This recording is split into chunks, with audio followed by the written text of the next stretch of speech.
Et voilà, retour à l'Aisin dans ces Alpes vaudoises où on passe toute la journée. Dernier sujet, on vous l'avait dit, cette fois-ci plutôt consacré aux enfants et aux familles. On a beaucoup de plaisir d'être toujours avec nos amis Pascal Bruguère et puis également Patrick Burgin, de nouveau directeur de l'Office du tourisme ici de l'Aisin. Vous le voyez, eh bien, en ce moment, Sarah Hoeflin, qu'on avait tout à l'heure dans notre reportage, la championne de ski freestyle, la championne olympique, va s'essayer du reste là sur cette tyrolienne qui est réservée aux jeunes. On va en parler maintenant avec Pascal. Pascal, parle-nous un peu de ce... Ouh là là, ouais, c'est chaud. Pascal, parle-nous un petit peu de ce parc pour enfants. On s'en rappelle, l'année dernière, il y avait plein d'animaux ici. Cette année, il n'y a plus d'animaux, mais on a remplacé par des tyroliennes et par un parcours pour les enfants. Ouais, voilà, exactement. Donc, il faut évoluer, il faut changer, il faut se rapprocher peut-être un peu de notre public. On voit qu'en montagne, on fait beaucoup d'escalade, on fait beaucoup de via ferrata, beaucoup de choses comme ça. Puis on s'est dit qu'on voulait changer en coup cet été. Donc, exit les animaux. Et puis, on a remplacé ça par une petite tyrolienne, là, qui est fait aussi pour les adultes, à partir de 7 ans ou 20 kilos.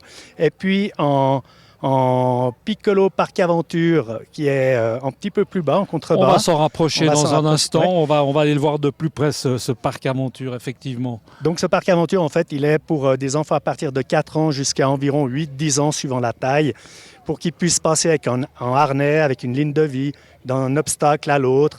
C'est un endroit un peu ludique où les gens peuvent jouer une demi-heure, 1 heure sur place.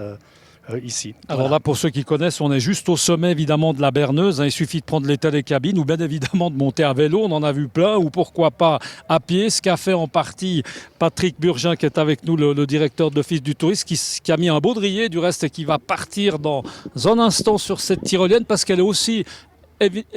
disons éventuellement pour les adultes jusqu'à 100 kilos, on va le préciser. Patrick, non. Patrick, nous rappeler peut-être. Alors Merci. Là, on le voit. Pour les enfants, il y a ce terrain de jeu. Quoi d'autre à l'Aisin? Il y a pas mal d'activités pour les familles. Il y a évidemment plein d'activités pour les familles. On a les centres sportifs sur l'Aisin, on a une chasse au trésor, on a différents parcours qui sont organisés pour les enfants et les familles. Et puis, il y a en tout cas tout ce qu'il faut pour s'amuser.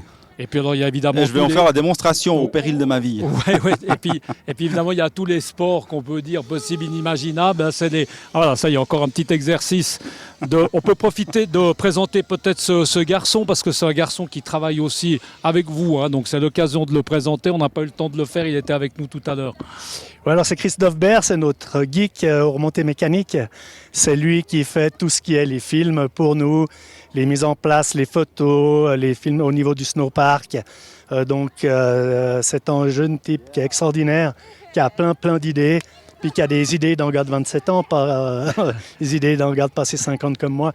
Donc on s'appuie beaucoup sur ces jeunes-là, ils nous boostent un peu, ça nous fait du bien. Sarah, venez vers nous. On est obligé de vous demander un peu les impressions comme ça de cette tyrolienne par rapport au freestyle. Non, on ne va pas comparer les deux activités. C'est pas, en termes d'émotion, c'est pas mal là. Mais c'est trop bien.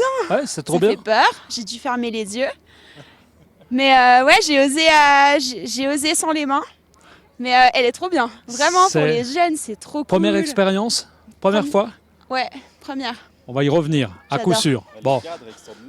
C'est vrai, le cadre est tellement magnifique. Le cadre, on s'en lasse pas du tout. Nous, on va laisser se mettre en place justement Patrick Burgin, qui va nous faire une petite démonstration de temps qu'on descende un peu avec Pascal. On va profiter de marcher. Merci Sarah, merci beaucoup. À tout à l'heure.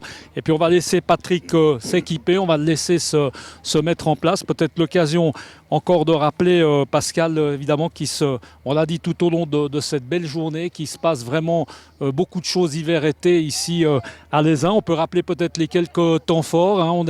On a beaucoup parlé d'Hélios, qui est quelque chose qui est important. On peut remettre, comme on dirait, une petite piqûre de rappel. On incite les gens à venir dans cette exposition. Oui, tout à fait. Ce qui est important, en fait, il y a quand même beaucoup de gens qui marchent, qui se promènent, qui vont dans des endroits. Maintenant, il faut leur donner aussi un but de promenade. C'est-à-dire en faisant cette exposition en plein air, ça donne vraiment envie d'aller voir une cabane spéciale, d'aller voir en squelette qui marche sur un lac, d'aller voir des icebergs sur un autre lac. Donc ça donne vraiment des buts de balade. Et puis avec Helios cette année, on a vraiment séparé en 3 endroits. Ça c'est important de rappeler, parce que vous ne pouvez pas faire tout le tour en un jour. Il y a la zone Aigle-Livorne, il y a la zone Lézin, il y a la zone Les Mosses, Lécherette. Et puis il vous faut 3, 4 jours. Vous pouvez venir tout l'été, vous pouvez venir plusieurs fois. Vous promenez sans avoir l'ennui, quoi. Et puis je crois que c'est important de rappeler, on revient un peu à ce parc de jeux, hein, ce parc pour enfants, Pascal, évidemment qu'il est sous surveillance, ça va rassurer un peu tous les parents parce que déjà là il faut s'accrocher correctement. On a vu que là Patrick a pris son temps avec une jeune fille qui a pris soin de l'accrocher. C'est un parc qui est sous surveillance. Hein. Ben voilà, un directeur d'office du tourisme qui se mouille. Patrick Burgin. Oula, c'est un arrêt difficile. En tout cas, tout se passe bien. Voilà, c'est juste pour rappeler que c'est aussi pour les adultes, si jamais il y en a que ça amuse. Tout à fait. Alors, c'est pour les adultes, puis c'est surveillé. Sur la tyrolienne, on a 2 personnes. Et puis, dans la zone un petit peu en dessous, qui est en parc Piccolo. Donc, l'idée du parc Piccolo, en fait, c'est que les enfants se mettent avec un baudrier ou une ligne de vie. Et puis, il y a des obstacles à passer. Donc, il y a un tour à faire. Là, ils peuvent jouer un moment, c'est sympa. Et là, c'est à partir de 4 ans. Là, c'est à partir de 4 ans, oui, tout à fait. Là, c'est 4 ans à 8-10 ans, suivant la taille des enfants. Et puis, ils jouent là.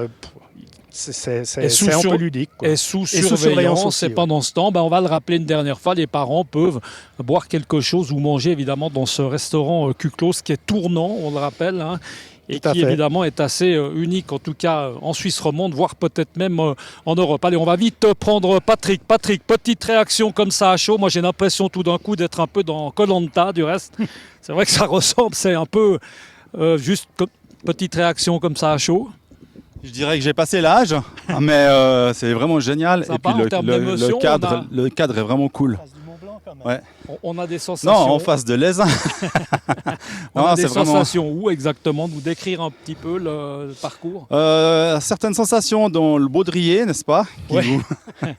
Mais ouais, au niveau vue, au niveau émotion. Sympa. Vivement qu'il y en ait une qui relie la vallée, les montagnes, mais c'est vraiment magnifique. Exactement, la vallée qui est juste Merci, en face de LML. nous. Merci beaucoup messieurs en tout cas d'avoir été avec nous. Merci, et puis Michel. On espère en tout cas qu'on aura l'occasion de reparler de cette station de Lézin. Vous l'aurez compris, eh bien, le prochain gros événement, on va dire ça comme ça, eh bien, ce sera les Jeux Olympiques de la jeunesse. C'est en 2020, c'est début janvier. On espère en tout cas pouvoir vous retrouver à cette occasion. Merci de nous avoir suivis et puis à très bientôt. Ciao.